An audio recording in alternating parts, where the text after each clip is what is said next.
Episode 49 तुमने मुझे pregnant कर दिया।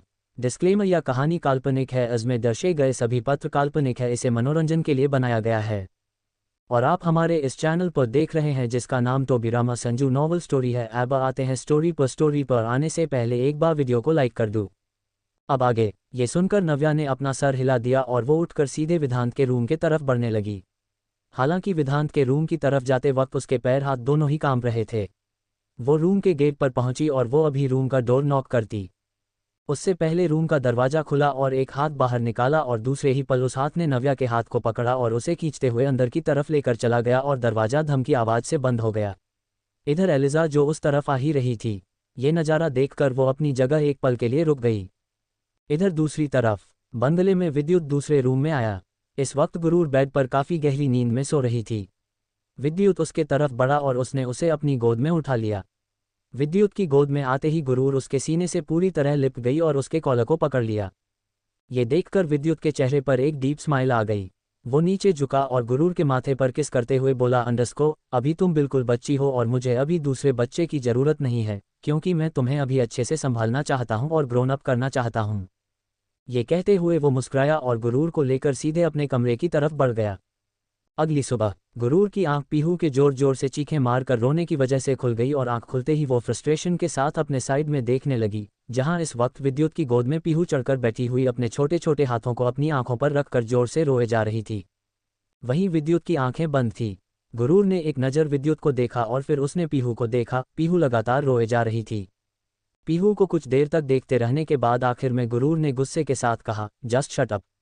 सुबह सुबह तुमने मेरी नींद खराब कर दी और तुमसे किसने कहा मेरे पति के सिर पर चढ़कर बैठने के लिए? आज तक मैं इस तरह गोद में नहीं बैठी, तुम कैसे बैठ गई? ये कहते हुए वो गुस्से के साथ उठकर बैठ गई और उसने पीहू को विद्युत की गोद से नीचे उतारना चाहा, लेकिन पीहू विद्युत के सीने से लिपट कर रोते हुए बोली, हंगली हंगली मम्मा हंगली। उसके मुंह से फिर से खुद के लिए मम्मा सुनकर गुरूर का मुंह बन गया और उसने दांत पीसते हुए कहा, मैंने कितनी बार तुम्हें समझाया कि ना तो मैं तुम्हारी मम्मा हूं और ना ही विद्युत तुम्हारे डैड। हम दोनों तुम्हारे अंकल आंटी होंगे, ना कि मम्मा डैडी, इसलिए हमें ये मम्मा डैडी कहना बंद करो और मेरे पति की गोद से नीचे उतरो। ये कहकर वो फिर से पीहू को नीचे उतारने की कोशिश करने लगी, लेकिन छोटी सी पीहू विद्युत के सीने से लिपट कर मासूमियत के साथ बोली, मम्मा डैडी मेले हैं। मम्मा भी मेली है। पीहू को भूख लगी। पीहू हंगली। उसकी ऐसी तोतली आवाज़ सुनकर गुरूर ना चाहते हुए भी कसमसाने लगी और वो विद्युत को गुस्से से देखने लगी। विद्युत अभी भी आंखें बंद किए हुए लेटा था। विद्युत को कुछ सेकंड तक देखते रहने के बाद उसने साइड टेबल से मग उठाया और मग में मौजूद सारा पानी विद्युत के चेहरे पर डाल दिया। दूसरे ही पल विद्युत की आंखें खुली और वो सर्द निगाहों से गुरूर को घूरते हुए बोला, ये क्या कर रही हो तुम? तुम्हारा दिमाग ठिकाने पर है? गुरूर ने दांत पीसते हुए कहा, मैं बस तुम्हारा दिमाग ठिकाने पर ला रही थी। तुम्हें पता भी है तुम्हारी सो कॉल्ड बेटी की वजह से मेरी नींद डिस्टर्ब हो गई। ये सुबह सुबह इतना ज़्यादा रो रही है और तुम घोड़े बेचकर सो रहे हो। क्या तुम्हें इसकी रोने की आवाज़ सुनाई नहीं दी? इस भूख लगी है, जाओ जाकर इसे फीड कराओ और सबसे पहले बात तो इसे अपनी गोद से नीचे उतारो। मुझे बिल्कुल अच्छा नहीं लग रहा है इसे तुम्हारे इतने करीब देखकर। विद्युत ने अपने चेहरे को रब किया और वो उसे घूरते हुए बोला, सुबह सुबह तुम मुझसे बहस क्यों कर रही हो? तुम भी तो इसे फीड करा सकती थी ना, आफ्टर ऑल तुम माँ हो इसकी। ये सुनकर गुरूर की आंखें बड़ी हो गई और वो विद्युत को गुस्से से देखते हुए बोली, क्या कहा तुमने? मैं इस बच्ची की माँ हूँ। कब माँ बन गई मैं? और कब तुमने मुझे प्रेग्नेंट कर दिया? कब मैंने इसे पैदा किया? ज़्यादा मुंह बोले रिश्ते मुझसे जोड़ने की ज़रूरत नहीं है और ना ही खुद से इसका रिश्ता जोड़ने की ज़रूरत है। हम दोनों इसके अंकल आंटी होंगे तो इसे अंकल आंटी कहना चाहिए, ना कि मम्मा डैडी। इसे अच्छे से समझा दो। ये कहते हुए उसने फिर से पीहू को घूरा जो इस वक्त विद्युत की गोद में चढ़कर बैठी हुई थी। तभी विद्युत ने एक नज़र पीहू को देखा जो टुकुर टुकुर गुरूर को ही मुंह फुलाकर देखे जा रही थी, जिसे देखकर उसने गहरी सांस ली और बेड से उठकर उसे अपनी गोद में उठाते हुए बोला, कोई बात नहीं, मैं आपको फीड कराऊंगा। आपकी मम्मा अभी आपसे नाराज़ हैं, लेकिन आप फिक्र मत करो, वो बहुत जल्द मान जाएंगी, इसलिए आप मेरे साथ चलो। ये सुनते ही गुरूर और भी ज़्यादा चिढ़ गई और वहीं विद्युत हल्की स्माइल के साथ उसे देखने लगा और पीहू को लेकर वहाँ से चला गया। गुरूर ये देखकर दांत पीसते हुए बोली, विद्युत मुझे अच्छे से पता है तुम बस मुझे चिढ़ा रहे हो और मुझे परेशान कर रहे हो, पर तुम्हें क्यों नहीं समझ आ रहा है? मुझे नहीं पसंद कोई भी बच्चा तुम्हारे करीब आए। ये कहते हुए उसने पिलो में ही जोर जोर से मुंह के मारने शुरू कर दिए। इधर दूसरी तरफ ठाकुर पैलेस में नव्या इस वक्त कॉरिडोर में आसपास काफ़ी गौर से देखते हुए जा रही थी। उसने खुद से कहा, आज ही दादाजी वापस आएंगे। कल दादी जी ने कहा था कि वो किसी काम से बाहर गए हुए हैं और जैसे ही दादाजी आएंगे उनसे मैं वो सब पूछूंगी जो मुझे पूछने के लिए कहा गया है। उम्मीद करती हूँ कि दादाजी उसके बारे में बता दे, जिससे जल्द से जल्द मेरा काम पूरा हो जाए और मैं यहाँ से चली जाऊँ। ये सब सोचते हुए वो नीचे आए। नीचे हॉल में पहुँचते ही वो एलिजा से टकराए। एलिजा से टकराते ही वो तुरंत संभाल कर खड़ी हो गई। लेकिन वही एलिजा गुस्से से उसे देखते हुए बोली, क्या तुम अंधी हो? तुम्हें दिखाई नहीं देता कि सामने से मैं आ रही हूँ? ये सुनते ही नव्या ने तुरंत हिचकिचाते हुए कहा, आई एम सॉरी, मैंने देखा नहीं। तभी एलिजा ने उसे घूरते हुए गुस्से के साथ कहा, कहाँ से देखोगी? ध्यान तो तुम्हारा इस वक्त कहीं और ही है। ये सुनकर नव्या को कुछ समझ नहीं आया और वो एलिजा को एकटक देखने लगी। तभी एलिजा ने ताबिश कर कहा, यू नो वॉट, एक बात मेरी कान खोलकर सुन लो। इस ठाकुर खानदान की सिर्फ एक ही बेटी है जिसका नाम एलिजा ठाकुर है। इसके अलावा कोई गुरूर ठाकुर इस खानदान की बेटी नहीं है, इसलिए अपने आप को यहाँ की बेटी समझने की गलती मत करना। बहुत जल्द तुम्हारा सच सामने आएगा और तुम यहाँ से निकल जाओगी। एलिजा की ये बात सुनकर नव्या को कुछ भी समझ नहीं आया और उसने ना समझी में कहा, ये आप क्या कह रही हैं? मैं आपकी बात समझ नहीं पा रही हूँ। मैं तो इसी खानदान की बेटी हूँ, फिर मैं क्यों यहाँ से जाऊँगी? एलिजा ने चिढ़कर कहा, पिछले 20 सालों से मैं यहाँ पर हूँ और तुम अभी कुछ वक्त पहले ही इन्हें मिली हो।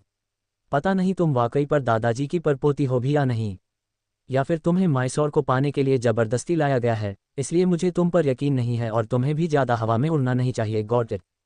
ये कहकर वो वहाँ से चली गई। वहीं नव्या ये सब सुनकर गहरी सांस लेकर बोली, पता नहीं गुरूर कैसे इन सब लोगों को हैंडल करती होगी। मुझे तो समझ ही नहीं आता कि मैं इनका जवाब क्या दूँ, क्योंकि मुझे अभी कुछ पता ही नहीं कि ये सब क्या हो रहा है। पर जितना मैं गुरूर के बारे में सुन रही हूँ, अब मेरा बहुत दिल कर रहा है उससे मिलने का और अब मैं जल्द से जल्द उससे एक बार तो ज़रूर मिलूंगी, वो भी मुंबई जाने से पहले। ये कहते हुए वो सीधे डाइनिंग एरिया की तरफ आए। जैसे ही गरिमा जी ने उसे देखा वो मुस्कुराते हुए बोली, बेटा मैंने आज तुम्हारा मनपसंद ब्रेकफास्ट बनाया है, आओ बैठो। ये सुनकर नव्या मुस्कुरा दी और वो चेयर पर बैठ गई। तभी गरिमा जी ने कहा, विधांत कहाँ है? क्या वो अभी तक सो रहा है? विधांत का जिक्र आते ही नव्या ने मुंह बनाते हुए कहा, मुझे इसके बारे में नहीं पता। तभी गरिमा जी ने कहा, बेटा वो तुम्हारे ससुराल से है और वो तुम्हारा देवर है, तुम्हें उसका ख्याल रखना चाहिए, वरना तुम्हारे ससुराल वाले नाराज हो जाएंगे। इसलिए जाओ, जाकर पहले विधांत को डाइनिंग एरिया में लेकर आओ, उसके बाद आराम से तुम दोनों ब्रेकफास्ट करना। ये सुनते ही नव्या घबराते हुए बोली, पर मैं विधांत के रूम में नहीं जाऊंगी। उसे इस तरह रिएक्ट करते देख गरिमा जी ने कहा, लेकिन क्यों बेटा, क्या हुआ? क्या तुम्हारे और विधांत के बीच का रिश्ता कुछ ठीक नहीं है? क्या वो तुम्हें अपनी भाभी नहीं मानता? ये सुनते ही नव्या ने तुरंत अपना सिर ना में हिला दिया और मन ही मन गुस्से के साथ बोली, ओह गॉड, क्यों मुझे हर वक्त विधांत के पास ही भेजा जाता है? वो घटिया इंसान है, उसकी शक्ल भी नहीं देखना चाहती मैं, लेकिन फिलहाल के लिए मुझे जाना ही होगा। ये सब सोचते हुए उसने गरिमा जी से कहा, नहीं ऐसी कोई बात नहीं है, मैं अभी विधांत को बुलाकर लाती हूँ। ये कहकर वो सीधे विधांत के कमरे की तरफ बढ़ गई। इधर दूसरी तरफ माइसौर के एक प्राइवेट विला में शौर्य इस वक्त सोफे पर गुस्से में बैठा हुआ था। उसके सामने गार्ड्स खड़े थे और शौर्य उन सभी को गुस्से से देखते हुए बोला, आखिर क्या कर रहे हो तुम सब? कितना वक्त बीत गया लेकिन अभी तक उसका पता नहीं चला। क्या तुम सबको वाकई अपनी नौकरी प्यारी नहीं है, या फिर तुम सबका मन भर गया है इस काम से? अगर मन भर गया हो तो पहले ही मुझे बता दो, मैं एक एक को जिंदा दफन कर दूंगा।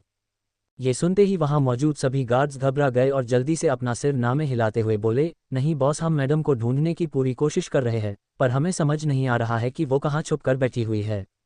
लेकिन आप फिक्र मत कीजिए, जब हमें इतना पता चला है कि वो माइसौर में है तो बहुत जल्द हम उन्हें खोज लेंगे। शौर्य ने दांत पीसते हुए कहा, सिर्फ 3 दिन का वक्त है तुम्हारे पास।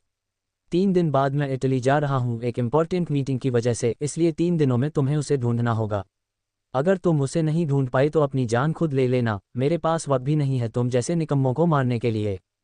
ये कहकर वो वहां से सीधे अपने रूम की तरफ बढ़ गया। वही उसकी ये बात सुनकर सभी गार्ड्स एक दूसरे का मुंह देखने लगे। इधर दूसरी तरफ बंगले में विद्युत वापस रूम में आया। गुरूर अभी भी बेड पर मुंह फुलाकर बैठी हुई थी। विद्युत ने उसे ध्यान से देखा और फिर वो हल्की सी स्माइल के साथ बोला, यू नो वॉट, मेरे घर में 2 बच्चे हैं। तभी गुरूर ने गुस्से के साथ पिलो उठाया और उसे विद्युत के मुंह पर फेंका। विद्युत ने दूसरे पल उस पिलो को कैच किया और बोला, पहली तो वो है जो वाकई बच्ची है, लेकिन दूसरी वो है जो खुद बच्चे करने की उम्र में बच्ची बनकर बैठी हुई है। ये सुनते ही गुरूर ने चिल्लाते हुए कहा, फटीचर इंसान, शांत हो जाओ, वरना मैं तुम्हारा मर्डर कर दूंगी। विद्युत ने अपनी भौहें चढ़ाते हुए कहा, क्या तुम मेरी थोड़ी रिस्पेक्ट कर सकती हो? गुरूर ने गुस्से के साथ कहा, बिल्कुल भी नहीं, और अब तो मैं बिल्कुल भी नहीं करूंगी। क्या जरूरत है तुम्हें उस बच्ची को इतना सर पर चढ़ाने की? क्यों कर रहे हो तुम ऐसा? तभी विद्युत उसके पास आया और गहरी सांस लेकर उसे समझाते हुए बोला, बेबी मेरी बात अच्छे से सुनो। वो तुमसे बहुत ज़्यादा छोटी है, तुम्हें कोई हक नहीं बनता उससे इस तरह जलने का, और तो और उसे अभी ठीक से बोलना भी नहीं आता। वो तुमसे प्यार की उम्मीद कर रही है, लेकिन तुम मुझसे प्यार से पेश आने की बजाय उस पर हमेशा चिल्लाती रहती हो। ये अच्छी आदत नहीं है। बड़े भाई साहब को जब ये बात पता चलेगी तो वो शायद मुझसे नाराज़ भी हो जाएंगे, और मैं उन्हें नाराज़ नहीं कर सकता, और उसकी वजह भी मैंने तुम्हें पहले ही बताई है। इसलिए प्लीज़ उसके साथ कंफर्टेबल होने की कोशिश करो, और तुम्हें ज़्यादा वक्त उसके साथ बिताने की ज़रूरत भी नहीं है, क्योंकि बहुत जल्द बड़े भाई साहब एक ग्रैंड प्रोजेक्ट के लिए इंडिया आ रहे हैं, और फिर तभी हम इसके बारे में डिस्कस करेंगे। तभी गुरूर ने गुस्से के साथ कहा, मुझे इससे फ़र्क नहीं पड़ता, वो चाहे जब आए और जहाँ भी जाए। मुझे बस इतना फ़र्क पड़ता है कि तुम मेरे पति हो। अगर कोई मेरे पति को मुझसे दूर करने की कोशिश करेगा तो मुझसे बुरा कोई नहीं होगा। ये कहते हुए उसने विद्युत को कॉलर से पकड़ा और उसे झटके के साथ बेड पर गिरा दिया। विद्युत उसे घूरकर देखते हुए बोला, तुम्हारे अंदर चुड़ैल की स्पिरिट तो नहीं है? जैसे ही उसने ये सुना वो गुस्से से विद्युत के सीने पर मारते हुए बोली, यू जस्ट शट अप। ऐसा कुछ भी नहीं है। तभी विद्युत हल्के से हंसते हुए बोला, तुम हमेशा एक्शन दिखाती रहती हो, इसीलिए मैंने पूछा, कहीं मैंने गलत लड़की से शादी तो नहीं कर ली? ये सुनते ही गुरूर गुस्से के साथ विद्युत के पेट पर चढ़कर बैठ गई और उसकी कॉलर को पकड़ते हुए बोली, तुमने चाहे गलत लड़की के साथ शादी की हो या अच्छी लड़की के साथ शादी की हो, पर तुमने मुझसे शादी कर ली है, और अब तुम्हें जिंदगी भर के लिए मुझे झेलना होगा। और इसी तरह वो बैठी थी ना तुम्हारी सो कॉल्ड बेटी, मैं भी अब इसी तरह बैठूंगी, पर तुम मुझे नहीं रोकोगे। ये कहकर वो बिल्कुल पीहू की तरह उसकी गोद में चढ़कर बैठ गई और उसे गुस्से से देखने लगी। वहीं विद्युत अब उसे बस एक टक गहरी सांस लेकर देखने लगा। तभी गुरूर के दिमाग में कुछ आया और वो विद्युत की तरफ देखते हुए बोली, बाय द वे विद्युत, उस बच्ची की माँ कौन है? तुमने अभी तक उसकी माँ के बारे में कोई जिक्र नहीं किया। जैसे ही गुरूर ने पीहू की माँ के बारे में कहा, विद्युत के एक्सप्रेशन डार्क हो गए और वो उसे सर्द निगाहों से देखने लगा। Subscribe to Tobirama Sanju novel story episode 50। Please मुझे मत छुओ, छोड़ दो मुझे। अब आगे। विद्युत के एक्सप्रेशन सच हो गए और वो गुरूर को गुस्से के साथ देखते हुए बोला, अंडरस्को, उनका जिक्र भी मत करो मेरे सामने। ये सुनकर गुरूर को कुछ समझ नहीं आया और वो विद्युत की गोद से नीचे उतरकर बेड पर बैठ गई और बोली, अंडरस्को, लेकिन क्यों? ऐसा क्यों हुआ है कि तुम पीहू के मॉम का जिक्र भी नहीं सुनना चाहते हो? तभी विद्युत ने गुस्से के साथ कहा, अंडरस्को, मैंने कहा ना वो उसकी माँ नहीं है और ना ही तुम उसका जिक्र करोगी, और अब तुम रेडी हो जाओ। आज मैं पीहू को लेकर एम्यूजमेंट पार्क जाऊंगा और तुम्हें भी साथ चलना होगा। ये कहकर वो वहां से बाहर जाने लगा। लेकिन तभी गुरूर ने गुस्से के साथ कहा, अंडरस्को, विद्युत, तुम मुझे पीहू के मॉम के बारे में क्यों नहीं बता रहे हो? मुझे जानना है। विद्युत अपने हाथों की मुठ्ठियां बनाते हुए कहा, अंडरस्को, अभी अभी तुम इस फैमिली में आए हो, अभी तुम्हें थोड़ा वक्त लगेगा हमारे फैमिली के कई सारे राज को जानने में, इसलिए इंतजार करो। ये कहकर वो वहां से बाहर चला गया। इधर गुरूर को कुछ समझ नहीं आया और उसने ना समझी में कहा, अंडरस्को, विद्युत, कहना क्या चाहता हो तुम?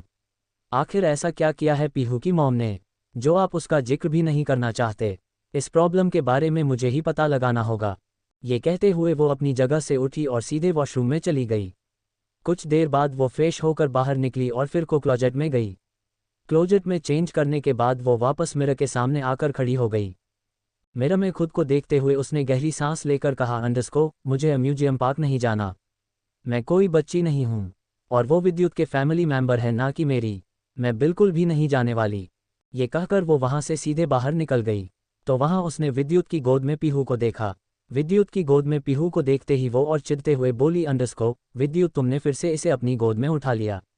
मैंने तुम्हें मना किया था ना कि तुम उसे अपनी गोद में नहीं उठाओगे, फिर तुम ऐसा क्यों करते हो बार बार? तभी विद्युत ने उसकी तरफ देखते हुए कहा, अंडरस्को, वो छोटी है, मुझे नहीं लगता कि मैं कुछ गलत कर रहा हूँ। और क्या तुम म्यूजियम पार्क जाने के लिए रेडी हो? ये कहते हुए विद्युत ऊपर से नीचे तक उसे घूरने लगा। गुरूर ने काफ़ी कैजुअल वेयर किया था, जिसे देखकर विद्युत अपनी भौहें चढ़ाते हुए बोला, अंडरस्को, क्या तुम वाकई हमारे साथ नहीं चलने वाली? ये सुनकर गुरूर ने चिढ़कर कहा, अंडरस्को, नहीं, मैं कोई बच्ची नहीं हूँ जो म्यूजियम पार्क जाऊँ। तुम मुझे कहीं दूसरी जगह घुमाने लेकर नहीं जाते, पर इस पीहू को तुम म्यूजियम पार्क लेकर जा रहे हो। तुम बहुत बुरे हो। विद्युत ने उसकी कलाई को पकड़ा और अपने करीब खींच लिया। गुरूर सीधे सोफे पर आ गई और वो गुस्से से विद्युत को देखने लगी। तभी विद्युत उसे घूरते हुए बोला अंडरस्को, इसके बाद तुम जहां बोलोगी मैं वहां तुम्हें लेकर जाऊंगा, पर अभी के लिए तुम्हें मेरे साथ चलना होगा। मुझे नहीं पता बच्चों को कैसे हैंडल किया जाता है, तुम रहोगी तो मेरी हेल्प हो जाएगी। ये सुनते ही गुरूर ने दांत पीसते हुए कहा अंडरस्को, तो तुम्हें क्या लगता है, इससे पहले मैंने बच्चों को हैंडल किया है। तुम्हें क्या पता नहीं है कि मैं अभी सिर्फ 19 साल की हूं और तुम मुझे खुद बच्ची कहते हो। मैं भला बच्चों को कैसे हैंडल कर पाऊंगी। देखो विद्युत, मैं तो कहती हूं तुम भी मत जाओ, इतना भी ज़्यादा इस लड़की को सिर पर चढ़ाने की ज़रूरत नहीं है। ये कहते हुए गुरूर गुस्से से पीहू को देखने लगी। पीहू अपना पप्पी सा फेस बनाकर विद्युत को देख रही थी। फिर उसने क्यूटली गुरूर को देखते हुए कहा अंडरस्को, डैडी मम्मा साथ आएंगी। तभी गुरूर ने कहा अंडरस्को, just shut up, don't T call me mom. मैं तुम्हारी मॉम नहीं हूं और जाहिर सी बात है मैं तुम्हारे साथ नहीं आने वाली और ना ही मेरे पति तुम्हारे साथ जाएंगे। ये कहते हुए उसने विद्युत को बाहों से पकड़ लिया। तभी विद्युत ने पीहू की तरफ देखते हुए कहा अंडरस्को, बेबी आप फिक्र मत करो, मम्मा डैडी दोनों ही आपके साथ जाएंगे। ये सुनकर गुरूर चिढ़ गई और गुस्से से विद्युत को देखने लगी। तभी विद्युत अपनी जगह से उसे गोद में लेकर खड़ा हुआ और गुरूर के हाथ को पकड़ते हुए बोला अंडरस्को, आई प्रॉमिस, मैं तुम्हें कल डिनर डेट पर लेकर जाऊंगा। कल का दिन मेरा तुम्हारा है, तुम जो बोलोगी मैं वैसा करूंगा, पर अभी के लिए मेरे साथ चलो। ये सुनकर गुरूर एक पल के लिए रुक गई और वो विद्युत को ध्यान से देखते हुए बोली अंडरस्को, क्या सच में मैं जो बोलूंगी तुम वो करोगे। इसके जवाब में विद्युत उसे ध्यान से देखते हुए बोला अंडरस्को, ऑफ कोर्स, तुम जो बोलोगी मैं वो करूंगा। तभी गुरूर ने मुस्कुराते हुए कहा अंडरस्को, ऑलराइट, तुम अपने इस बात को याद रखना, इसे भूलना मत वरना मुझसे बुरा कोई नहीं होगा। ये कहकर वो आगे की तरफ बढ़ गई। वहीं विद्युत उसे जाते हुए पीछे से कुछ देर तक देखता रहा, फिर उसके चेहरे पर एक गहरी मुस्कुराहट आ गई। वो पीहू को लेकर उसके पीछे चला गया। इधर दूसरी तरफ ठाकुर पैलेस में इस वक्त नव्या दीवार से सटकर खड़ी थी और उसके सामने विधांत गुस्से से खड़ा था। विधांत को गुस्से में देखकर नव्या ने डरते हुए कहा अंडरस्को, विधांत प्लीज मुझे छोड़ दो, मुझे जाने दो, तुम ये ठीक नहीं कर रहे हो मेरे साथ। अगर घर में किसी को पता चला तो वो क्या सोचेंगे, वो सब तो मेरे ही कैरेक्टर पर सवाल उठाएंगे। ये कहते हुए वो विधांत से खुद के हाथ को छुड़ाने लगी, लेकिन विधांत उसे घूरे ही जा रहा था और उसे छोड़ने का नाम नहीं ले रहा था। इधर नव्या ने मन ही मन कहा अंडरस्को, मैं तो यहाँ से किसी तरह भागकर शौर्य के पास चली जाऊंगी, लेकिन मेरी बात अगर गुरूर यहाँ आए तो सभी उसके कैरेक्टर पर उंगली उठाएंगे, सभी उसे सोचेंगे कि वो अपने ही देवर के साथ ऐसे गंदे काम करती है। मैं ऐसा नहीं होने दे सकती, कहीं ना कहीं उसकी वजह से ही मैं सिर्फ यहाँ पर छिपी हूँ और अगर मेरी वजह से उसके साथ ऐसा हुआ कि मैं खुद को माफ़ नहीं कर पाऊंगी, इसलिए मुझे सन की पागल इंसान को किसी तरह खुद के करीब आने से रोकना होगा। ये कहते हुए उसने फिर से विधांत को दूर धक्का दिया, लेकिन विधांत फिर से उसके करीब आते हुए गुस्से के साथ बोला अंडरस्को, तो तुम वाकई मुझे अपना सच नहीं बताने वाली। एक बार फिर से ये बात सुनकर नव्या ने गुस्से के साथ कहा अंडरस्को, ये तुम क्या कह रहे हो, तुम किस सच की बात कर रहे हो। क्या तुम्हें पता नहीं है कि मैं तुम्हारी भाभी लगती हूँ, मैं तुम्हारे भाई की बीवी हूँ, तो तुम्हें मेरे साथ ऐसे बिहेव करते हुए शर्म आनी चाहिए। तभी विधांत ने गुस्से के साथ उसके चेहरे को अपने हाथों में भरा और बोला अंडरस्को, झूठ बोल रही हो तुम, अगर तुम असलियत में गुरूर होती तो मैं कभी तुम्हारे इतने करीब ना आता, क्योंकि मुझे भी अपनी लिमिट पता है और मुझे ये भी पता है मेरा वो भाई कहीं ना कहीं उस गुरूर से प्यार करता है और अगर मैं गलती से भी उसके करीब गया तो वो मुझे जिंदा नहीं छोड़ेगा। जैसे ही विधांत ने ये कहा नव्या बिल्कुल शॉक रह गई और वो तुरंत घबराते हुए बोली अंडरस्को, ये तुम क्या कह रहे हो, तुम कैसी अजीब अजीब बातें कर रहे हो, ये सच नहीं है, मैं गुरूर हूँ और यही मेरी असलियत है, प्लीज़ छोड़ो मुझे और जाने दो। ये कहते हुए वो जाने के लिए मुड़ी और मन ही मन घबरा कर बोली अंडरस्को, ओह गॉड, इस विधांत जैसे पागल इंसान को मेरे ऊपर कब शक हो गया, अब मैं क्या करूंगी। अगर इसे गलती से भी पता चल गया कि मैं वाकई गुरूर नहीं हूं तो पता नहीं ये क्या करेगा मेरे साथ। लेकिन उसने अभी कुछ देर पहले कहा कि अगर मैं गुरूर होती तो ये कभी मेरे करीब ना आता और ना ही मुझे ऐसे किस करने की कोशिश करता। क्या इसका मतलब वाकई इसे पता चल चुका है कि मैं कोई और हूं। ये सोचते उसने अपने सिर पर हाथ रख लिया, लेकिन तभी पीछे से विधांत ने उसके बालों को कसकर पकड़ते हुए अपनी तरफ घुमाया और बोला अंडरस्को, अब कोई बकवास नहीं सुनना मुझे, अब अगर तुमने अपनी असलियत नहीं बताई तो मैं खुद पूरी दुनिया वालों के सामने तुम्हारी असलियत ला दूंगा और फिर तुम्हें इतने बुरे तरीके से बेइज्जत होना पड़ेगा, इसके बारे में तुमने सपने में भी नहीं सोचा होगा। इसलिए साफ साफ मुझे अपना सच बता दो, शायद मैं तुम्हारी मदद कर पाऊँ। ये सुनते ही अब नव्या के चेहरे पर पसीने आने लगे और वो हकलाते हुए बोली अंडरस्को, विधांत मैं सच कह रही हूँ, तुम्हें गलतफहमी हो रही है, मैं वो नहीं हूँ जो तुम सोच रहे हो। तभी विधांत गुस्से से चिल्लाते हुए बोला अंडरस्को, इनफ, लगता है अब मुझे तुम्हें अपना असली रूप दिखाना ही होगा और अब शायद तुम खुद ही मुझे अपना सच बताओगी। इसी के साथ विधांत उसके बाल को पकड़कर खींचते हुए सीधे बेड की तरफ लेकर जाने लगा। जैसे ही नव्या ने बेड के तरफ अपने कदम देखे, वो शॉक्ड हो गई और शॉक होकर बोली अंडरस्को नहीं प्लीज़ विधांत छोड़ दो मुझे। तुम मुझे कहाँ लेकर जा रहे हो? ये गलत है विधांत, आई रिक्वेस्ट यू प्लीज़ मुझे छोड़ दो। लेकिन विधांत ने उसे बेड पर पटका और उसके ऊपर आते हुए बोला अंडरस्को अब मैं तुम्हें नहीं छोड़ूंगा। ऑलरेडी मुझे तुमसे अपने थप्पड़ का बदला लेना था और आज मैं तुमसे अपना सारा बदला पूरा करूंगा। इसी के साथ उसने अपने शर्ट को अपने बॉडी से निकाल कर फेंक दिया और नव्या के ऊपर आ गया।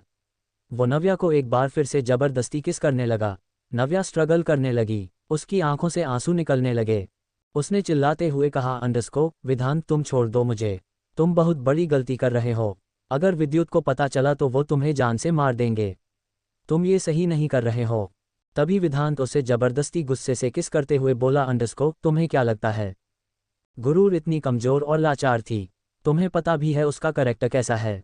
अगर मैं उसे गलती से टच भी कर दूं तो भी वो गुस्से से मुझे थप्पड़ मारने की औकात रखती है।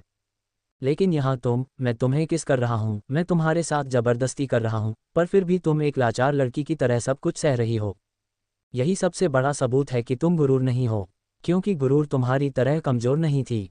तुम इतनी कमज़ोर हो कि मैं तुम्हारा फ़ायदा आसानी से उठा सकता हूँ और वही गुरूर इतनी ताकतवर थी कि मैं जब उससे बात करता था तब भी मुझे ऐसा लगता था कि शायद गुरूर का माइंड सेट ही अलग है और वो जैसी देखती है वैसा नहीं, लेकिन तुम्हारा करैक्टर उससे पूरी तरह अलग है। पहले दिन ही मैं समझ गया था कि तुम्हारे अंदर कुछ ना कुछ तो गड़बड़ है और अब वो गड़बड़ तुम खुद मुझे बताओगी और अगर अभी तुमने नहीं बताया तो बहुत जल्द मैं अपनी सारी हदें तोड़ दूंगा। ये कहते हुए उसने गुस्से से नव्या के कपड़े को निकलना शुरू कर दिया। फाइनली नव्या की आंखों में खौफ आ गया और उसने जब विधांत की ऐसी बातें सुनी तो उसे कहीं ना कहीं समझ आ गया था कि क्यों विधांत को उसके ऊपर शक हो गया था और क्यों सुष्मिता जी के साथ साथ नीलेश जी भी उसे कभी कभी अजीब नज़रों से देखते थे। उसे समझ आ गया था कि गुरूर उसके मुकाबले बहुत ज़्यादा ताकतवर थी और वो जल्दी किसी के आगे झुकता नहीं थी। जहाँ तक कि गरिमा, जिसे उसे ये भी पता चला था कि गुरूर ने उस पार्टी वाले रात में भी बदतमीजी की थी। ये सब कुछ सोचकर उसकी आंखों से फिर से आंसू निकलने लगे और उसने मन ही मन कहा अंडरस्को ये सब क्या कर लिया मैंने, मुझे कभी उस गुरूर के कैरेक्टर में आना ही नहीं चाहिए था।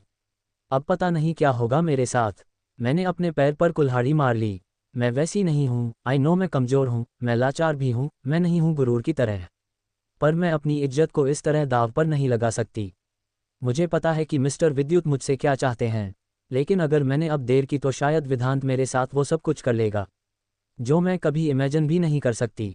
ये कहते हुए वो फिर से विधांत को देखने लगी, जो अब उसके कपड़े की स्ट्रिप्स को अलग कर चुका था और उसने उसके कंधे और गले पर वाइट करते हुए अपने निशान छोड़ने लगा। बाइट करने से नव्या की आहें निकल गई। उसने रोते हुए मन ही मन कहा अंडरस्को शायद अब अगर मैंने नहीं रोका तो बहुत बुरा हो जाएगा। मुझे ये करना होगा, फिर इसके लिए मुझे मिस्टर विद्युत चाहे जो सजा दे, मुझे फ़र्क नहीं पड़ता, लेकिन मैं इस तरह खुद की इज्जत को तो नहीं लूटा सकती। आई नो मुझे पैसों की ज़रूरत है और आई नो मैं शौर्य से छुपकर भाग रही थी, क्योंकि शौर्य ने भी मेरे साथ ज़बरदस्ती करने की कोशिश की थी, पर इस तरह की ज़बरदस्ती मैं बिल्कुल भी बर्दाश्त नहीं कर सकती। इसलिए मुझे ये करना ही होगा, मुझे अपना सच अब विधांत से बताना ही होगा। इसी के साथ वो रोते हुए विधांत को देखने लगी और वही विधांत अब उसे गुस्से से बाइट करते हुए बोला अंडरस्को तुम्हारे पास बस आखिरी मौका है, अगर अभी तुमने अपना सच नहीं बताया तो फिर तुम खुद की इज्जत को पूरी तरह खो दोगी और तुम मेरे हाथों नीलाम हो जाओगी और फिर मैं तुम्हारे साथ वो सब कुछ करूंगा जो तुमने अपने सपने और ख्वाबों में भी नहीं सोचा होगा। इसी के साथ हो और अभी विधांत उसे अपनी आगोश में भरता उससे पहले ही नव्या ने जोर से चिल्लाते हुए कहा अंडरस्को तुम ठीक कह रहे हो, मेरी सच्चाई कुछ अलग है। मैं गुरूर नहीं हूँ, बल्कि मैं सिर्फ गुरूर की शक्ल की तरह दिखती हूँ। मेरी और सिर्फ गुरूर की शक्ल एक जैसी है, बाकी हम दोनों का कैरेक्टर बिल्कुल अलग है। विधांत जो ऑलमोस्ट रेडी था उसे पूरी तरह पाने के लिए, वो ये सुनते ही एकदम से रुक गया और उसे एकटक देखने लगा। इधर दूसरी तरफ एम्यूजमेंट पार्क में इस वक्त पीहू एक छोटे से पॉन्ड में कुछ बच्चों के साथ राइड ले रही थी और वहीं विद्युत उसे खड़ा बस खामोशी के साथ देखे जा रहा था। तभी गुरूर विद्युत को देखते हुए बोली अंडरस्को विद्युत वालियाँ, क्या हो अगर मैं एक दिन तुम्हें धोखा देकर तुम्हें छोड़कर भाग जाऊं। जैसे उसने ये कहा विद्युत के एक्सप्रेशन बदल गए, वो गुरूर की तरफ मुड़ा और उसे ध्यान से देखने लगा। गुरूर इस वक्त पीहू को देख रही थी। तभी विद्युत ने उसे ध्यान से देखते हुए कहा अंडरस्को उसी दिन तुम्हें ढूंढकर अपने पास लाऊंगा और जान से मार डालूंगा। जैसे ही गुरूर ने ये सुना वो दूसरे ही पर विद्युत को देखने लगी और उन दोनों की नज़रों में एक अलग से भाव आ गए। Subscribe to Tobirama Sanju novel story. Episode 51 गुस्सा आता है विद्युत के करीब दूसरों को देखकर। अब आगे गुरूर विद्युत दोनों ही एक दूसरे की आंखों में एकटक देखने लगे। तभी विद्युत ने उसकी तरफ अपने कदम बढ़ाए। गुरूर अभी भी उसी तरह से खड़ी थी। फिर विद्युत उसके करीब आया और उसको गौर से देखते हुए बोला, अंडरस्को, मुझे कभी धोखा मत देना। ये सुनकर गुरूर ने मुस्कुराते हुए कहा, अंडरस्को, अगर धोखा दे दिया तो। दूसरे पल विद्युत ने उसकी गर्दन को कसकर पकड़ा। गुरूर की आंखें बड़ी हो गई। फिर वो उसकी गर्दन पर अपनी पकड़ बनाते हुए बोला, अंडरस्को, तो इसी तरह से जिंदा मार डालूंगा तुम्हें। तभी गुरूर ने विद्युत को जोर से धक्का दिया और खांसते में बोली, अंडरस्को, विद्युत, क्या तुम पागल हो गए हो? तुम क्या बकवास कर रहे हो? मैं भला तुम्हें धोखा क्यों दूंगी? फिर उसे गौर से देखते हुए बोला, अंडरस्को, तुमसे यही उम्मीद है कि तुम मुझे कभी चीट नहीं करोगी। उम्मीद करता हूं तुम मेरा भरोसा नहीं तोड़ोगी। ये सुनकर गुरूर पीहू की तरफ देखते हुए बोली, अंडरस्को, अभी हमारे बीच भरोसा कायम ही कहा हुआ है। पहले हमारे बीच भरोसा बनने दो, उसके बाद देखेंगे कौन किसे धोखा देता है। ये सुनकर विद्युत ने अपने दांत भींच लिया और फिर तभी पीहू की क्यूट सी आवाज़ आए, अंडरस्को, मम्मा डैडी देखो, पीहू बहुत मस्ती कर रही है। उसकी आवाज़ सुनकर विद्युत फिर उसे देखने लगा और कुछ देर बाद वो उसे अपनी गोद में लेकर राइड से बाहर निकाल लाया। तभी विद्युत को देखकर गुरूर ने मुंह बनाते हुए कहा, अंडरस्को, विद्युत, मुझे भूख लगी है। तभी पीहू ने भी कहा, हाँ अंडरस्को, डैडी, पीहू को भी भूख लगी है। तभी गुरूर ने चिढ़कर कहा, अंडरस्को, क्या तुम मेरी कॉपी कर रही हो? ये सुनकर पीहू ने मासूमियत से अपना सर हिलाते हुए कहा, अंडरस्को, पल ये कॉपी क्या होता है? ये सुनकर गुरूर विद्युत से बोली, अंडरस्को, विद्युत, मुझसे ये लड़की अब ज़्यादा दिन तक टॉलरेट नहीं हो सकती। उम्मीद करती हूँ जल्द से जल्द तुम इसे जहाँ से आई थी वही भेज दोगे। ये कहकर वो वहाँ के एक स्टॉल की तरफ बढ़ गई। वही विद्युत उसे जाते हुए घूर कर देखने लगा। धीरे धीरे करके वक्त बीत गया और अब रात हो गई। रात के वक्त विद्युत गुरूर पीहू को लेकर सीधे बंगले की तरफ निकल गया। कुछ ही देर में कार बंगले के बाहर रुकी। गार्ड ने कार का गेट ओपन किया और फिर विद्युत पीहू को अपनी गोद में लेकर बाहर निकला। पीहू उस वक्त सो चुकी थी, तो वही गुरूर गुस्से के साथ बाहर निकालकर सीधे अंदर की तरफ जाने लगी। फिर विद्युत उसे इस तरह जाते देख उसके पीछे आते में बोला, अंडरस्को, तुम्हारी प्रॉब्लम क्या है? तुम क्यों छोटी सी बच्ची से इतना ज़्यादा चिढ़ रही हो? फिर गुरूर ने दांत भींचते हुए कहा, अंडरस्को, क्योंकि मुझे ये पसंद नहीं है। ये जिस तरह तुम्हारे पास हमेशा चिपकी रहती है, मुझे बिल्कुल भी अच्छा नहीं लगता। ये सुनकर विद्युत के चेहरे पर एक गहरी मुस्कुराहट आ गई। वो दोनों अंदर कमरे में आए। विद्युत पीहू को बेड पर सुलाने लगा तो गुरूर ये देखकर फिर से गुस्से से बोली, अंडरस्को, क्या तुम आज फिर से इस लड़की को हमारे साथ सुलाने वाले हो?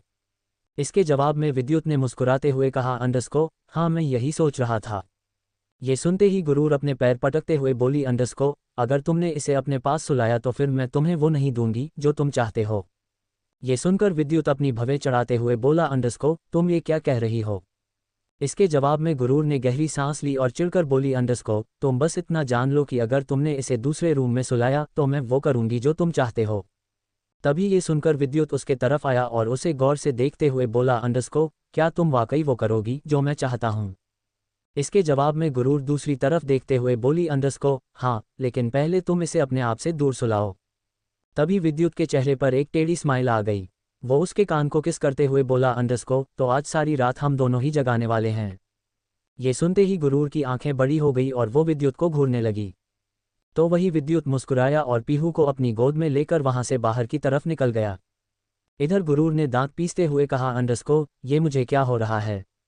मैं ऐसे बेवकूफ़ों जैसे हरकतें क्यों कर रही हूँ? मैं आखिर विद्युत से ऐसा कभी कह सकती हूँ कि जो वो चाहेगा मैं उसे वो दूंगी, जबकि मुझे अच्छे से पता है वो मुझसे हमेशा क्या चाहता रहता है। वो मुझसे सिर्फ मेरी बॉडी ही चाहता है। तो फिर मैं क्यों उसके लिए इतना परेशान हो रही हूँ और मुझे क्यों किसी बच्चे को भी विद्युत के करीब देखकर इतना गुस्सा आ रहा है? ऐसी फीलिंग तो मुझे कियान के साथ भी नहीं आती थी, तो फिर मुझे इसके साथ क्यों आ रही है? आखिर क्यों हो रहा है मेरे साथ ये सब कुछ? ये कहते हुए गुरूर गुस्से से अपने सर को पकड़ लिया। इस वक्त उसका दिमाग पूरी तरह से मिक्सअप हो चुका था। इधर दूसरी तरफ ठाकुर पैलेस में इस वक्त हाल में गरिमा जी और लता एक साथ बैठी हुई थी और आपस में बातें कर रही थी। तभी नीचे नव्या आई। नव्या को देखकर गरिमा जी ने कहा, अंडरस्को, नव्या बेटा, तुम दोपहर से कहाँ चली गई थी? क्या तुम्हारी तबीयत खराब है? तुम नीचे एक बार भी नहीं आई। तुम्हें पता भी है तुम्हारे दादाजी तुम्हें पूछ रहे थे। नव्या, जिसका चेहरा अभी भी पिला पड़ा हुआ था, उसने जैसे ही दादाजी का जिक्र सुना वो तुरंत उनकी तरफ देखते हुए बोली क्या दादाजी वापस आ गए? इसके जवाब में गरिमा जी ने कहा हाँ वो तो दोपहर में ही वापस आ गए थे, पर तुम अपने कमरे में ही सारा दिन थी, इसलिए हमने तुम्हें डिस्टर्ब नहीं किया। वो तुम्हें पूछ रहे थे, वो तुमसे मिलना चाहते थे।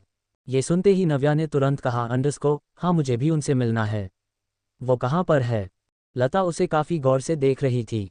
तभी उन्होंने मुंह बनाते हुए कहा उस दिन पार्टी में तो तुम हमसे मिलने में इतना ज़्यादा कतरा रही थी और हमसे बदतमीजी कर रही थी। अब यहाँ आते ही तुम्हारे तेवर बदल गए, तुम कुछ ज़्यादा ही इस फैमिली से अटैच होने की कोशिश कर रही हो। ये सुनते ही नव्या थोड़ी सी हड़बड़ा गई, लेकिन तभी गरिमा जी ने कहा लता ये तुम कैसी बातें कर रही हो? जब वो बच्ची हमें अपनाने की कोशिश कर रही है तब तुम क्यों ऐसी बातें कहकर उसे निराश कर रही हो? ये कहकर वो फिर नव्या की तरफ देखते हुए बोली नव्या बेटा, जो तुम अपने दादाजी से मिल लो, वो स्टडी रूम में होंगे। ये सुनते ही नव्या ने स्माइल के साथ अपना सर हिला दिया और वो सीधे स्टडी रूम की तरफ बढ़ गई। इधर दूसरी तरफ बंगले में गुरूर इस वक्त शॉवर के नीचे खड़ी थी और वो शॉवर ले रही थी। शॉवर लेने के बाद उसने बाथरोब पहना और वो वॉशरूम के हैंडल को जैसे ही खोलकर बाहर निकलने को हुई, उससे पहले ही वॉशरूम के गेट पर विद्युत आकर खड़ा हो गया, जिससे गुरूर के कदम अपनी जगह रुक गए। गुरूर के गीले बाल उसके चेहरे पर बिखरे हुए थे, जिससे वो काफ़ी ज़्यादा बोल्ड और अट्रैक्टिव नजर आ रही थी, जिसे एक सेकंड के लिए देखकर विद्युत बिल्कुल खामोश हो गया। और वही गुरूर की नज़र जैसे ही विद्युत के शर्टलेस बॉडी पर गई, वो भी एक पल के लिए सांस लेना भूल गई। फिर उसके 8 पैक एब्स को देखकर वो ना चाहते हुए भी अपने होठों को काटने लगी। तभी विद्युत आगे बढ़ा और उसने गुरूर के बालों को साइड करते हुए उसके चेहरे पर अपने गर्म हाथ रखकर बोला तुम शॉवर लेने के बाद और भी ज़्यादा अट्रैक्टिव लग रही हो, क्यों ना मैं भी तुम्हारे साथ एक शॉवर लूँ? ये सुनते ही गुरूर की आंखें बड़ी हो गई और दूसरे पल वो विद्युत के हाथ को हटाते हुए बोली नहीं बिल्कुल भी नहीं, तुम अकेले ही जाकर शॉवर लो, मुझे तुम्हारे साथ कोई शॉवर नहीं लेना। ये सुनकर विद्युत टेढ़ा मुस्कुराया और बोला क्या तुम भूल गई? तुमने मुझसे प्रॉमिस किया था कि तुम वो करोगी जो मैं चाहता हूँ। ये सुनकर अब गुरूर को अपने ही बातों पर रिग्रेट होने लगा। वो अब दांत भींचते हुए बोली उसे भूल जाओ। ये सुनकर विद्युत ने उसे घूर कर कहा मैं विद्युत वालिया हूँ, ना मैं अपनी बातों से पीछे हटता हूँ और ना ही सामने वाले को हटाने देता हूँ। तुमने मुझसे प्रॉमिस किया था कि तुम मुझे वो दोगी जो मैं चाहता हूँ, इसलिए तुम ऐसे पीछे नहीं हट सकती, तुम्हें वो करना ही होगा। ये कहते हुए वो उसे पीछे की तरफ लेकर जाने लगा। गुरूर अपने कदम पीछे लेते हुए विद्युत की आंखों में घूरने लगी। फिर तो विद्युत उसे एक बार फिर से वॉशरूम के अंदर ले आया। दूसरे पल उसने पीछे से अपने हाथ को बढ़ाया और वॉशरूम के गेट को अंदर से लॉक कर दिया। वॉशरूम के गेट को लॉक होते देख गुरूर का चेहरा ना चाहते हुए भी लाल होने लगा और उसकी सांस भारी होने लगी। तभी विद्युत उसे ध्यान से देखते हुए बोला मैं तुम्हारी सांसों का शोर सुन सकता हूँ। क्या तुम अब मेरी बातों से ही रिएक्ट करने लगी हो? क्या तुम्हारी बॉडी बिना मेरे टच के ही अब इस तरह के रिएक्शन देती है? जैसे ही विद्युत ने यह कहा गुरूर एक सेकंड के लिए हड़बड़ा गई। वो तुरंत अपनी नज़र चुराते हुए बोली नहीं ऐसी कोई बात नहीं है, तुम बहुत गलतफहमी में जी रहे हो, रियलिटी में आओ और रियलिटी देखो। ये सुनकर विद्युत हल्के से मुस्कुराया और उसके दोनों हाथों को पकड़कर सीधे शावर वॉल से टिका दिया। गुरूर हिचकिचाते हुए बोली विद्युत क्या कर रहे हो तुम? मैंने कहा ना मुझे छोड़ो। लेकिन विद्युत उसकी आंखों में गहराई से देखते हुए बोला आई डोंट थिंक कि अभी ये बात करने का सही वक्त है, हमें वो करना चाहिए जो करने के लिए हम यहाँ आए हैं। ये सुनते ही गुरूर गुस्से से बोली विद्युत आई सेड लीव मी, मुझे कुछ भी नहीं करना। तभी विद्युत ने गुस्से में कहा क्या तुम्हारा यही फैसला है? इसके जवाब में गुरूर ने कहा हाँ मेरा यही फैसला है। तभी विद्युत ने उसे छोड़ दिया और अपने कदम पीछे लेते हुए बोला ऑलराइट, अगर तुम ऐसा चाहती हो तो यही सही, मैं वापस से पीहू को अपने रूम में और अपने सीने से लगाकर सुला दूंगा, वैसे भी वो मुझे काफ़ी मिस करती है। विद्युत की ये बात सुनते ही दूसरे ही पल गुरूर के भाव बदल गए और वो गुस्से से जलते हुए विद्युत को देखने लगी। विद्युत हल्की स्माइल के साथ पीछे मुड़ा और वॉशरूम से बाहर जाने लगा। लेकिन अभी वो बाहर अपने कदम निकलता कि उससे पहले ही पीछे से गुरूर ने उसे कॉलर से पकड़ा और अपनी तरफ घुमाते हुए गुस्से से बोली विद्युत वालिया, मुझे अच्छे से पता तुम इस वक्त मुझे परेशान कर रहे हो और पता नहीं क्यों मैं भी परेशान हो रही हूँ। पता नहीं क्या हो गया मुझे, मैं अजीब अजीब हरकतें कर रही हूँ और अगर तुम ऐसा चाहते हो तो यही सही, मैं ये करने के लिए तैयार हूँ। इसी के साथ गुरूर आगे बढ़ी और उसने विद्युत के होठों को अपने होठों में ले लिया और उसे किस करने लगी। विद्युत के चेहरे पर एक गहरी मुस्कुराहट आ गई।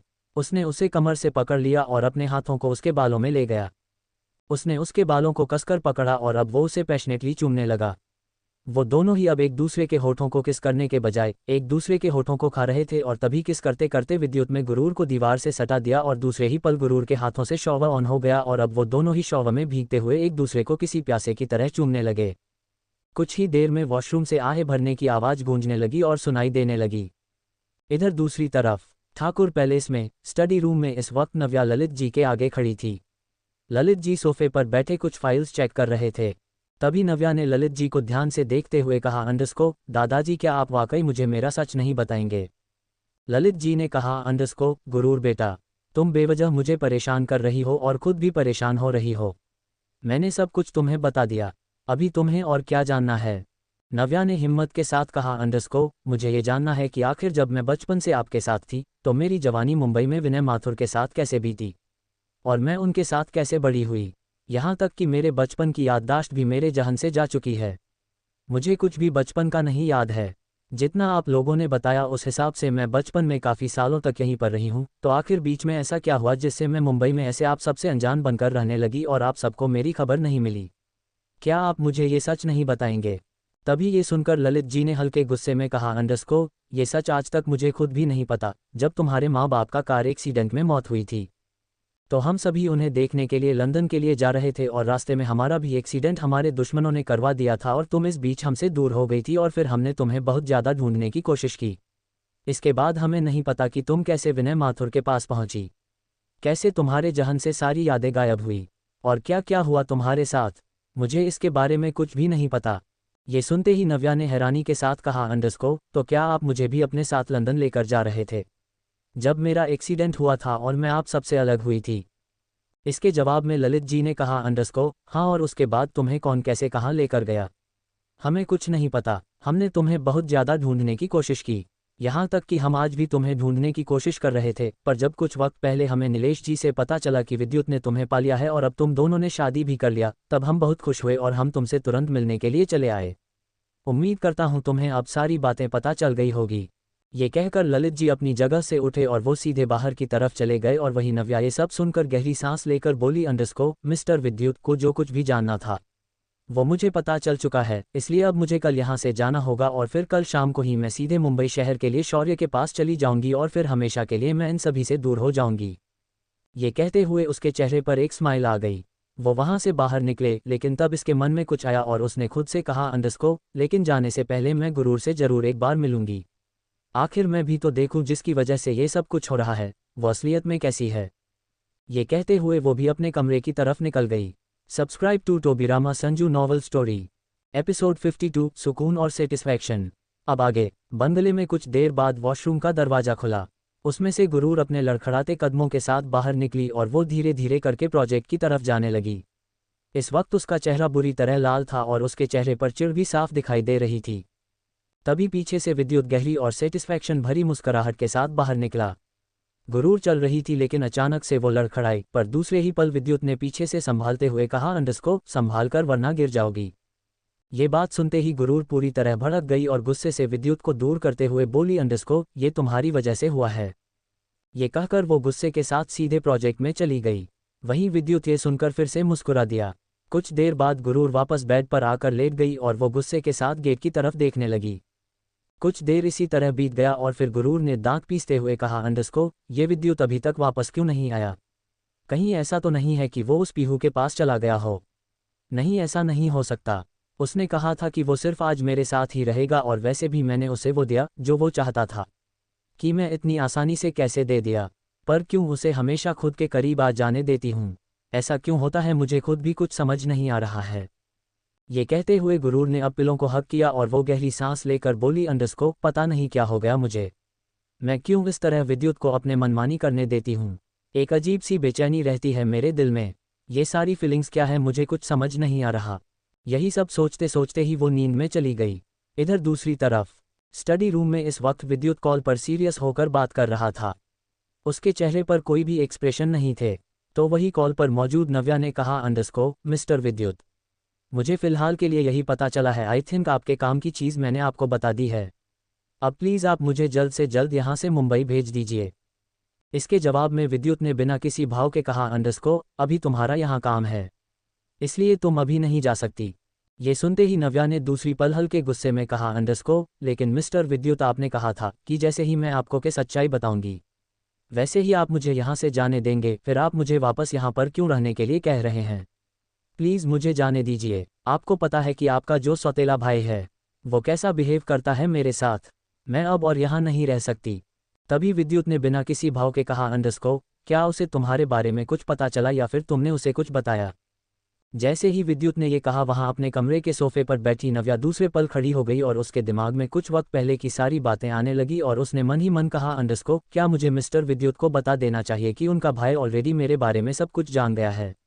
अब मुझे गलती से उसे सब कुछ बताना, वरना वो मेरे इज्जत के साथ खिलवाड़ करता। लेकिन तभी उसने अपना सरना में हिलाते हुए कहा नहीं नहीं, मैं ऐसा नहीं कर सकती। अगर मैंने गलती से मिस्टर विद्युत को बताया तो शायद मिस्टर विद्युत मुझे हमेशा के लिए यहीं पर कैद कर लेंगे और मुझे यहाँ से जाने नहीं देंगे। इसलिए मुझे ये छिपाना ही होगा, क्योंकि उन्होंने मना किया था कि मैं किसी से भी अपनी सच्चाई नहीं बताऊंगी। ये सब सोते हुए उसने फिर हिचकिचाते हुए कहा मैंने आपके भाई को कुछ भी नहीं बताया है। इसके जवाब में फिर कॉल कट कर दिया और वही नव्या वापस से बैठ कर लेट गई और बोली अब मुझे क्या करना चाहिए? मैंने तो मिस्टर विद्युत से उनका सच भी बता दिया, अब और वो मुझसे क्या चाहते हैं मुझे कुछ भी समझ नहीं आ रहा है। लेकिन मुझे कल किसी भी तरह से यहाँ से जाना होगा, क्योंकि उस विधांत का कोई भरोसा नहीं है, वो कुछ भी कर सकता है मेरे साथ। ये सब सोचते हुए उसने करवट बदली और उसे नींद आ गई। अगला दिन बंगले में गुरूर की आंख खुली और उसे महसूस हुआ जैसे वो इस वक्त किसी की बाहों में जकड़ी हुई हो। उसने तुरंत अपना सिर ऊपर उठाया और उसकी नज़र विद्युत के नज़रों से मिली। विद्युत ने उसे अपनी बाहों में भरा हुआ था और ये महसूस करते ही गुरूर ने गुस्से के साथ कहा कल रात को तुम कहाँ चले गए थे? तभी विद्युत ने बिना किसी भाव के साथ कहा मैं तो तुम्हारे करीब भी था। ये सुनकर गुरूर उसे खुद से दूर करते हुए बोली झूठ बोलना बंद करो विद्युत। मुझे अच्छे से पता है तुम कहीं बाहर गए हुए थे और अब प्लीज़ मुझसे झूठ मत बोलो। सच सच बताओ, क्या तुम पीहू के पास गए थे? तभी विद्युत ने उसे ध्यान से देखते हुए कहा वो बहुत छोटी है, तुम्हें उसे प्यार देना चाहिए, ना कि उसे इस तरह नफरत करनी चाहिए। इसके जवाब में दूसरे ही पल गुरूर ने चिढ़कर कहा मैं उसे कभी प्यार नहीं दूंगी और मुझे बच्चों से चिढ़ होती है। मुझे बच्चे बिल्कुल भी नहीं पसंद। तभी विद्युत ने उसे घूरते हुए कहा इन फ्यूचर अगर हमारे बच्चे होंगे तब क्या होगा? ये सुनते ही गुरूर की आंखें बड़ी हो गई और उसने चिढ़कर कहा तुम बच्चों की प्लानिंग कर रहे हो क्या? ये सुनकर विद्युत हल्के से मुस्कुराते हुए बोला यस, मैं प्लानिंग कर रहा हूँ, क्योंकि अब तुम मुझसे प्यार जो करने लगी हो। जैसे ही विद्युत में ये कहा गुरूर की आंखें और भी ज़्यादा बड़ी हो गई और वो दूसरे पल गुस्से से बोली किसने कहा कि मैं तुमसे प्यार करती हूँ? तुम कुछ ज़्यादा ही गलतफहमी में जी रहे हो। इसके जवाब में विद्युत उसे फिर से अपनी बाहों में भरते हुए और तिरछी मुस्कुराहट के साथ बोला तुम मुझसे प्यार करती हो और यही सच है। तुम्हारी आंखें सब कुछ कह रही है, भले ही तुम्हारे होंठ अभी बंद है। ये सुनकर गुरूर एक पल के लिए पूरी तरह शॉक्ड हो गई और वो तुरंत अपनी पलकें लगातार झपकाने लगी और फिर उसने तुरंत अपना सरना में हिलाते हुए कहा नहीं, ये झूठ है। मैं तुमसे प्यार नहीं करती, तुम बकवास कर रहे हो। ये कहकर वो तुरंत विद्युत से दूर हो गई और वॉशरूम में चली गई। वहीं विद्युत उसे जाते देख हल्के से मुस्कुरा दिया और बोला बहुत जल्द तुम कन्फेस करोगी मुझसे। इधर वॉशरूम के अंदर दरवाजे से टिकर खड़ी गुरूर अपने सीने पर हाथ रखकर जोर जोर से सांस ले रही थी। इस वक्त उसका दिल जोरों से धड़क रहा था। उसने अपने आप को मिरर में देखते हुए कहा वो कितना बकवास कर रहा था। इसे ऐसे कैसे मेरी आंखों में प्यार दिखाई दे दिया? मैं उससे प्यार नहीं करती, ये बिल्कुल झूठ है। लेकिन वो अपनी आंखों में खुद को ध्यान से ही देखने लगी और खुद की आंखों में देखकर वो और भी ज़्यादा नर्वस होते हुए बोली पर कुछ दिनों से जिस तरह मैं विद्युत के करीब जा रही हूँ और विद्युत को किसी लड़की के साथ देखकर मुझे बेचैनी हो रही है। उन सब फीलिंग को मैं क्या कहूँ? मैं फीलिंग्स को क्या नाम दूँ? मुझे कुछ समझ नहीं आ रहा है। इधर दूसरी तरफ ठाकुर पैलेस में सुबह सुबह नव्या तैयार हुई और वो नीचे आए। वो जब नीचे आई तो अचानक से वो विधांत से टकरा गई और वो अभी नीचे गिरती की उससे पहले ही विधांत ने उसे अपनी बाहों में पकड़ लिया। विधांत की बाहों में आते ही नव्या ने दूसरे पर गुस्से के साथ कहा छोड़ो मुझे। विधांत ने उसे घूरते हुए कहा एक तो मैं तुम्हारी हेल्प कर रहा हूँ, ऊपर से तुम मुझे ही नखरे दिखा रही हो। Not bad. ये सुनते ही नव्या ने चिढ़कर कहा मुझे तुम्हारी हेल्प की ज़रूरत नहीं है। ये सुनकर तभी विधांत ने टेढ़ी मुस्कुराहट के साथ कहा ऑलराइट, अगर तुम यही चाहती हो तो यही सही। इसी के साथ विधांत ने नव्या को छोड़ दिया और नव्या धम से नीचे जा गिरी। उसने तुरंत दर्द से कराहते हुए अपने कमर को पकड़ लिया और वही विधांत ये देखकर टेढ़ा मुस्कुरा दिया। पर तभी वहां गरिमा जी तुरंत हड़बड़ी के साथ आते हुए बोली, गुरूर बेटा, क्या हुआ तुम्हें? तुम अचानक से गिर कैसे गई? तुम ठीक हो ना? उन्हें देखकर विधांत भी एक गहरी सांस लेकर नीचे झुका और बोला, हाँ गुरूर भाभी, क्या आप ठीक है? आपको कुछ हुआ तो नहीं है ना? क्या मैं आपकी हेल्प करूं? नव्या गुस्से से विधांत को देख रही थी और उसने दूसरे पल विधांत के हाथ को झटका और गरिमा जी के हाथ को पकड़ते हुए बोली, मैं ठीक हूं दादी, बस पैर स्लिप हो गया था, इसलिए गिर गई थी। ये कहकर वो अपनी जगह से उठी और वही गरिमा जी ने कहा, बेटा अपना ध्यान रखा करो, तुम्हें छोटी सी खरोच भी आती है तब भी हम परेशान हो जाते हैं। ये सुनकर नव्या हल्के से मुस्कुरा दी। इधर दूसरी तरफ ठाकुर पैलेस में सुबह सुबह नव्या तैयार हुई और वो नीचे आए। वो जब नीचे आई तो अचानक से वो विधांत से टकरा गई और वो अभी नीचे गिरती की उससे पहले ही विधांत ने उसे अपनी बाहों में पकड़ लिया। विधांत की बाहों में आते ही नव्या ने दूसरे पर गुस्से के साथ कहा, छोड़ो मुझे। विधांत ने उसे घूरते हुए कहा, एक तो मैं तुम्हारी हेल्प कर रहा हूं, ऊपर से तुम मुझे ही नखरे दिखा रही हो। Not bad. ये सुनते ही नव्या ने चिढ़कर कहा, मुझे तुम्हारी हेल्प की जरूरत नहीं है। ये सुनकर तभी विधांत ने टेढ़ी मुस्कुराहट के साथ कहा, ऑलराइट, अगर तुम यही चाहती हो तो यही सही। इसी के साथ विधांत ने नव्या को छोड़ दिया और नव्या धम से नीचे जा गिरी। उसने तुरंत दर्द से कराहते हुए अपने कमर को पकड़ लिया और वही विधांत ये देखकर टेढ़ा मुस्कुरा दिया। पर तभी वहां गरिमा जी तुरंत हड़बड़ी के साथ आते हुए बोली, गुरूर बेटा, क्या हुआ तुम्हें? तुम अचानक से गिर कैसे गई? तुम ठीक हो ना? उन्हें देखकर विधांत भी एक गहरी सांस लेकर नीचे झुका और बोला, हाँ गुरूर भाभी, क्या आप ठीक है? आपको कुछ हुआ तो नहीं है ना? क्या मैं आपकी हेल्प करूं? नव्या गुस्से से विधांत को देख रही थी और उसने दूसरे पल विधांत के हाथ को झटका और गरिमा जी के हाथ को पकड़ते हुए बोली, मैं ठीक हूं दादी, बस पैर स्लिप हो गया था, इसलिए गिर गई थी। ये कहकर वो अपनी जगह से उठी और वही गरिमा जी ने कहा, बेटा अपना ध्यान रखा करो, तुम्हें छोटी सी खरोच भी आती है तब भी हम परेशान हो जाते हैं। ये सुनकर नव्या हल्के से मुस्कुरा दी। इधर दूसरी तरफ गुरूर फ्रेश होकर रूम में आए तो उसने देखा फ़ोन रिंग कर रहा था। फ़ोन रिंग की आवाज़ से गुरु ने टेबल पर फ़ोन देखा और फ़ोन को देखते हुए बोली, विद्युत कहाँ चला गया? उसका फ़ोन रिंग कर रहा है। ये कहते हुए वो विद्युत के फ़ोन के पास आए और उसने जैसे ही विद्युत के फ़ोन पर शो हो रहे किसी लड़की के नाम को देखा, वो एक पल के लिए हैरान हो गई और दूसरे ही पल गुस्से से उसकी मुट्ठियां बंद हो गई। उसने आसपास देखकर कहा, आखिर विद्युत के पास ये लड़कियां क्यों कॉल कर रही है? और क्या वाकई विद्युत लड़कियों से बात करता है? पर उसने तो कहा था कि वो मेरे अलावा किसी भी दूसरी लड़की में इंटरेस्ट नहीं रखता। लेकिन मैं ऐसे कैसे भूल सकती हूँ कि वैदेही अभी भी इसकी मिस्ट्रेस है? और अब ये कौन सी लड़की है जो इसे इतनी सुबह सुबह कॉल कर रही है? क्या मुझे विद्युत की कॉल को पिक करना चाहिए? ये सोचते हुए गुरूर ने अपना सर ना में हिलाते हुए कहा, नहीं, ये अच्छे मैनर्स नहीं है, मुझे विदाउट परमिशन कॉल को नहीं पिक करना चाहिए। ये कहकर वो जाने को हुई लेकिन फिर से कॉल रिंग करने लगा। इस बार गुरूर से रहा नहीं किया और उसने कॉल को पिक किया और वो अभी कुछ कहती उससे पहले एक लड़की की आवाज़ आए, मिस्टर विद्युत, क्या आप मुझे आज मंदिर में मिल सकते हैं? वहाँ मैं दादी के साथ आने वाली हूँ और वहीं मैं आपसे सारी बातें डिटेल में बता दूंगी, जिससे उसके बाद मैं मुंबई भी जा सकूँ। प्लीज़ ना मत कहिएगा और अगले आधे घंटे में मुझे मंदिर में मिलने चले आएगा। मैं बहुत ज़्यादा बेताब हूँ आपसे मिलने के लिए। इसी के साथ उधर से उस लड़की ने बिना गुरूर की बात सुनी कॉल कट कर दिया और वही गुरूर ये सब सुनकर हैरान हो गई और वो हैरानी के साथ फ़ोन को देखते हुए बोली, ये लड़की कौन है? और ये विद्युत को मिलने के लिए क्यों बुला रही है? आखिर मैटर क्या है? कहीं वाकई विद्युत मुझे किसी दूसरी लड़की के साथ मिलकर धोखा तो नहीं दे रहा? नहीं नहीं, मैं फिर से ये सब क्या सोच रही हूँ? मुझे ऐसा नहीं सोचना चाहिए। भला अब विद्युत क्यों मुझे धोखा देगा?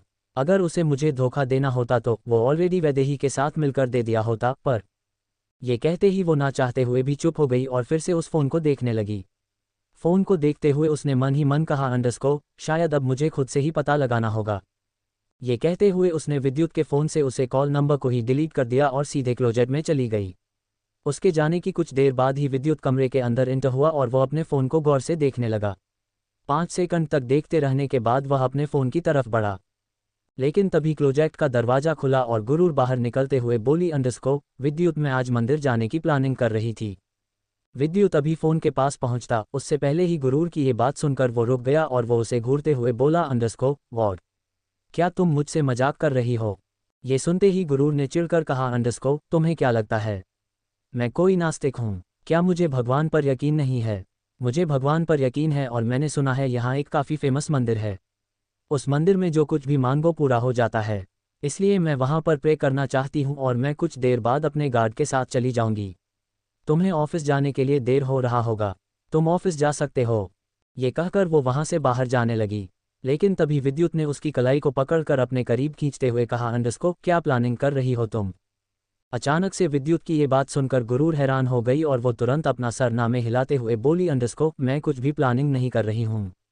फिर तो तुम्हें गलतफहमी हो रही है और अब मैं जा रही हूँ। मुझे लेट हो रहा है और तुम फिक्र मत करो, मैं तुम्हारे लिए भी प्रे कर लूँगी और देखना भगवान तुम्हें ज़रूर अच्छी बुद्धि और थोड़ा प्यार से पेश आना सिखाएंगे। ये कहते हुए वो वहाँ से सीधे बाहर चली गई और वहीं विद्युत उसे जाते हुए बस एकटक देखता रहा। इधर कुछ ही देर में गुरूर ने अपनी कार प्राचीन मंदिर के बाहर होगी। वो कार से बाहर निकली और सीधे अंदर की तरफ बढ़ गई। वो मंदिर के अंदर की तरफ जाते हुए खुद से बोली, अंडरस्को, मैं देख कर ही रहूंगी कि आखिर कौन सी लड़की है जो विद्युत का इंतजार कर रही है, और आज तो मंदिर भी बंद है, फिर वो लड़की कौन है और मुझे उसके बारे में आसानी से पता भी चल जाएगा, क्योंकि यहाँ मेरे और पंडित जी या फिर उस लड़की के अलावा और कोई भी नहीं है। ये सब सोचते हुए गुरूर सीधे मंदिर के अंदर की तरफ बढ़ गई। वो जब मंदिर के अंदर आई तो वहाँ कुछ पंडित पूजा करवा रहे थे, तो वही पूरा मंदिर खाली था। ये सब देखते हुए गुरूर आसपास देखने लगी और फिर तभी उसकी नज़र एक पिलर के पास खड़ी लड़की पर गई।